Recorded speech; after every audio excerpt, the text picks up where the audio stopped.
അത് റിഹേഴ്സലൊക്കെ പോയി ക്ലാസ് പോടാ എല്ലാരും. ആ ഡോർ അടക്കടാ വായിതേ. ഡോറ്. നീ ആരാന്നാടാ നിന്റെ വിചാരം? നീ ആ നാടകത്തിന്റെ സ്ക്രിപ്റ്റ് കത്തിച്ചപ്പോഴേ നിന്നെ ഞാൻ നോക്കി നടന്നതാ. എടാ നിനക്ക് അറിയാടാ നിന്റെ അനിയന്റെ പൊട്ടൻഷ്യൽ എന്താന്ന്? എടാ പഠിക്കുന്നവരെല്ലാരും എഞ്ചിനീയർമാരും ഡോക്ടർമാരും ആവില്ല. നീയും പഠിച്ചിട്ടില്ലേ? നീ എഞ്ചിനീയറായോ ഡോക്ടറായോ? എത്ര സപ്ലൈ കിട്ടാനെടാ നിനക്ക്?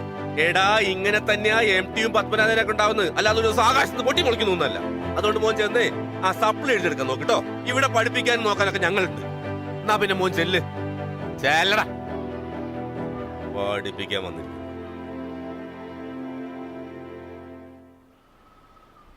എന്താണ് എന്റെ പേര്? പേര് പറയടി. ദിജ. ദിജ. വലിയ രസമൊന്നുമില്ല കേട്ടോ കേക്കാൻ. എന്തിനു ചിരിക്കണേ? ഇവിടെ പോകാൻ കിട്ടാ. നീ എന്താടാ കൊണാന്ന് പറയുന്നേ? വാട്സപ്പ് ഉണ്ടോ? ഞാൻ മെസ്സേജ് അയക്കട്ടെ. റിപ്ലൈ അയക്കോ? അതെന്ത് പറച്ചിലാ അവളെ?